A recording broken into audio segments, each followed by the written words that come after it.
All right, everybody. I just got back home from the event I was telling everybody about that I was going to be able to have a couple precious moments with Congressman Jim Jordan, who is the chairman of the House Judiciary Committee, also the head of the Freedom Caucus. And I was blessed to have a couple minutes with the congressman, and our schedule got jumbled up a little bit because of other things that were going on. So I did have a couple minutes with him on camera. We did speak off camera as well. And I did ask him a few things about what's going on going forward related to the pistol brace issue. I'm gonna first show you the little sit down we had with myself, Congressman Jim Jordan, and my friend Toby O'Leary, who owns Cape Gunworks in Hyannis, Massachusetts. He also runs the YouTube channel, and they have a radio show, Rapid Fire. We'll show you what the congressman said to the questions we posed, and then I'll come back and tell you some more about that. Hey everybody, welcome back to Guns and Gadgets, the premier source for Second Amendment news, whether it's legislation or litigation or anything in between related to guns or the Second Amendment. I bring it to you daily. We are blessed to have two awesome folks here. First off, I don't think he needs an introduction, but Congressman Jordan, thank you for giving me a couple minutes of your time. I appreciate what you do. We also have Toby Leary, who owns Cape Gunworks. You've seen him on the channel before, brother. Thank you. My pleasure. Appreciate it. So we don't have long with you. You are a very important person. You have a lot of stuff on your schedule. I'm just a hillbilly from Ohio. Nothing special. All right, so I represent about 30 million gun owners. And the question I field every single day is what can be done from Congress with 10 days left before people who are watching know what's going on, but a lot of people don't know that they're going to be a felon in 10 days. Yeah, with this brace issue. We've had hearings, we've had Mr. Dettelbach in. We're doing all we can from a legislative standpoint. We've even passed in the House legislation to undo the rule. Right. But I don't think it's going to go through the Senate. Maybe if it did, Joe Biden wouldn't sign it. Right. He's actually in favor of restricting American Second Amendment liberties. So I think it's going to go to court. And we've had some good wins in court of late. So let's hope that's the same outcome here. What we can do is what you guys are doing. Just trumpet what's going on, talk about what's going on and how the government has been focused on restricting Americans' fundamental First Amendment liberties, certainly, but also their Second Amendment liberties. Okay, just a quick follow-up before Toby jumps in. Do you think we have any opportunity to stop it with the appropriations in the budget? Oh, we're definitely going to limit some things at the ATF. We're definitely going to go after their budget, as well as the entire Department of Justice, because we think what we've seen from whistleblowers coming forward telling us what's going on there, and you have to redirect money, put restrictions on money, no money can be used for X, those kind of things. We will definitely do that in the ATF budget as well. Okay, awesome. And thanks again for coming, Congressman. This is your place. It's a great place. This is wonderful. It's like a dream come true. But I have a radio show, a weekly radio show. We talked about maybe getting you on at some point. And so it's called Rapid Fire. And one of the things that I talk about a lot on that show is Second Amendment news. I certainly follow what Jared does. He does a lot of great work. And we watched your whole hearing with Dettelbach. And, it seems to me that the bureaucratic agencies have become hostile toward the American people, whether it's the ATF or the FBI or whatever agency you're looking at. And so it's concerning for gun owners who have seen, we were talking about earlier, we've seen the ATF make a rule and then change it when a new administration comes in, and then change it again when another new administration comes in. And these have serious implications. We're talking felonies, like people's lives can be ruined as a result of this. Millions. Yes, millions of people. I saw in the hearing that you held with Stephen Dettelbach, I believe it was Thomas Massey, but I can't quite remember, who said, when they changed the street sweeper to a destructive device, it affected 2,500 people, and they had 7 years to comply. The ATF changes this pistol brace rule, it potentially impacts 40 million people, and we had 120 days to comply. Right. So if that isn't entrapment, I don't know what is. Right. It's really hostile to the people you don't even need to worry about. Yeah. Like, that's the other thing. These are victimless crimes that are happening overnight, and there's no one injured by it. Yeah. It's literally a rule change. It's literally a law change, or a rule change in this case. And probably the part that bothers me the most, it was done by people who aren't elected. Right. So no one went out and talked to the American people. No one put their name on a ballot. No one went out and campaigned and got elected to the Congress. Yet they made this change. And I am so sick of this idea that, oh, it's the experts. It's these bureaucratic experts who should run our lives. No, that's not how our constitutional system works. It is those people elected to office. And this is a little different, but it's the same overall concept. Who ran our lives for the last 3 years? Dr. Fauci. He wasn't elected to anything. But he told, and everything he told us turned out to be not to be accurate. So I am sick of this, and the same thing's going on with the ATF. Never elected to anything. These bureaucrats, though, create something, as you point out, which can make millions of Americans a felon in a few months. I mean, that's all the time. And they said, well, we allowed the rule making and the rule process to work and the review of the. Yeah, but it was a tight time frame, and this is after you had told us for 10 years it was okay. That is the problem. Yeah, and just I know that was more of a statement than a question. My question is, if you treated any other fundamental, constitutionally enumerated right the way that you treat the Second Amendment, Congress treats, and I'm not pointing fingers at you, I'm just saying in general, the First Amendment, the Fourth Amendment, here I don't need to buy a license to make sure that the government doesn't kick my door in and search through my dresser drawers at night, right? I don't need to pass background checks to go to a rally if I want to speak. I don't need to buy a license or get photographed, fingerprinted, background checked, pay fees, go to classes in order to go to church. Yeah. Hopefully I'm not giving them any ideas, but the point still is that the Second Amendment is treated so much differently than all of our other enumerated rights.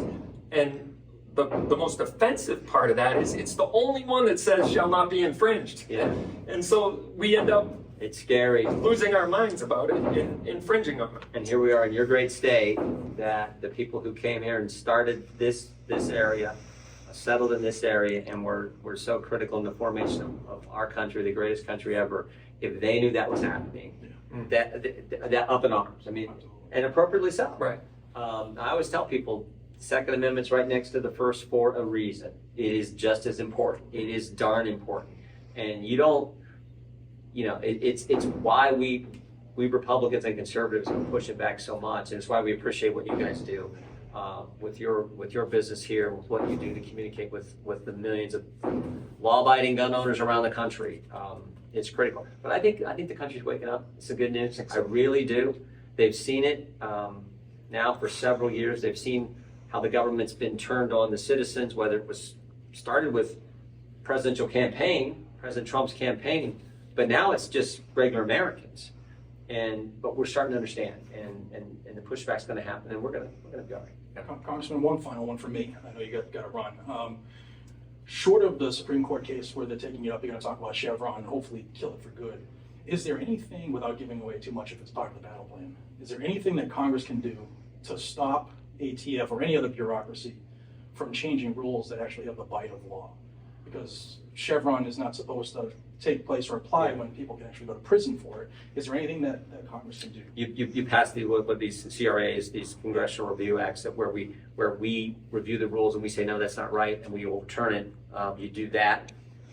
Again, as I mentioned earlier, I don't know that we can get that through the Senate, but we've actually done it for some other issues. We did it with the DC crime bill, what the District of Columbia did. We passed that. It actually got to the Senate. President Biden signed it. Was shocked. The left got mad at Biden on that one. No, that's a different issue. But you do that, and that the court will see that. The court will say, wait a minute, the House of Representatives overturned this. To use the pistol brace issue as one, the House of Representatives overturned it. Now in court.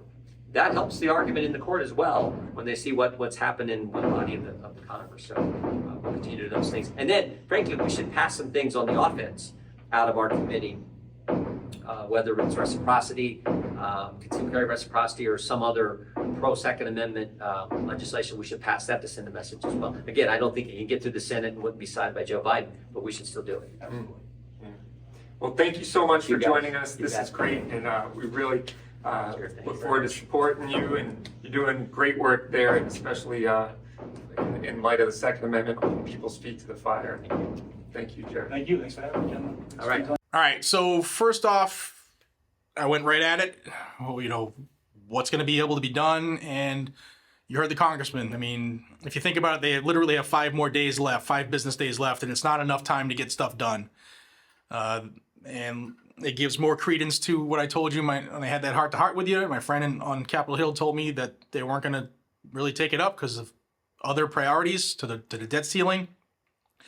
But you heard Congressman Jordan refer to that, and he said that they're not going to get it through the Senate, and that he believes we can win this in the courts.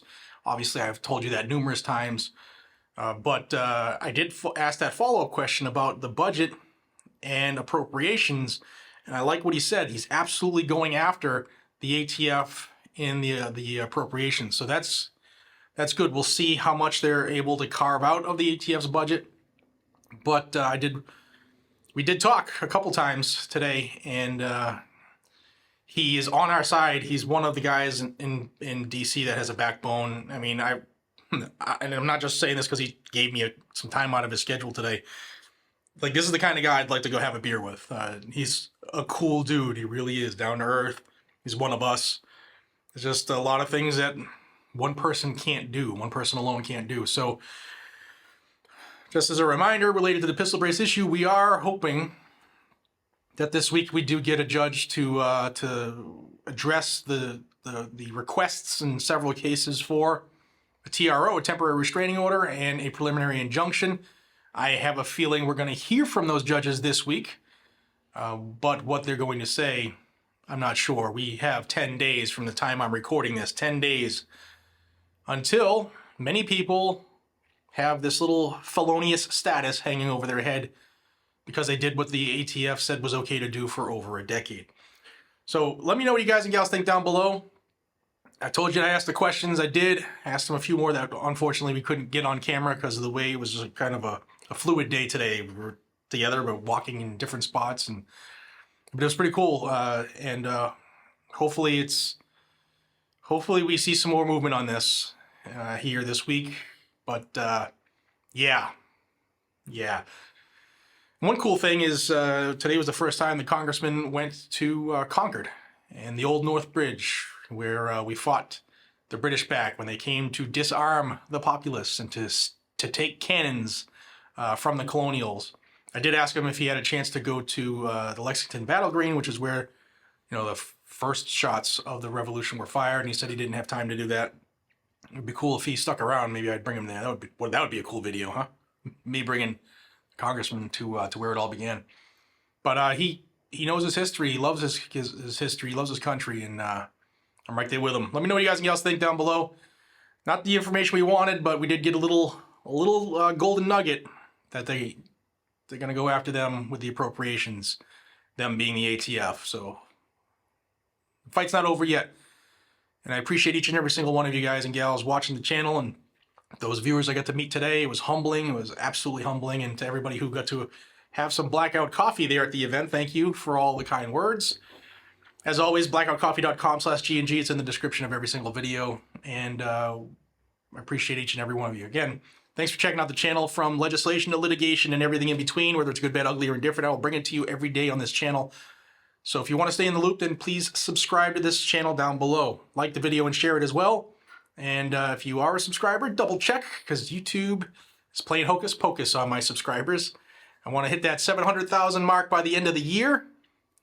It'd be even greater if I could hit it by my birthday, July 25th. So if you want to do me a solid for a birthday present, boom, subscribe. Guys and gals, I'll see you on the next one. Congressman Jordan, thank you for your time. I was humbled to spend some time with you, man, and offers there if you want to grab a beer sometime. Take care, everybody.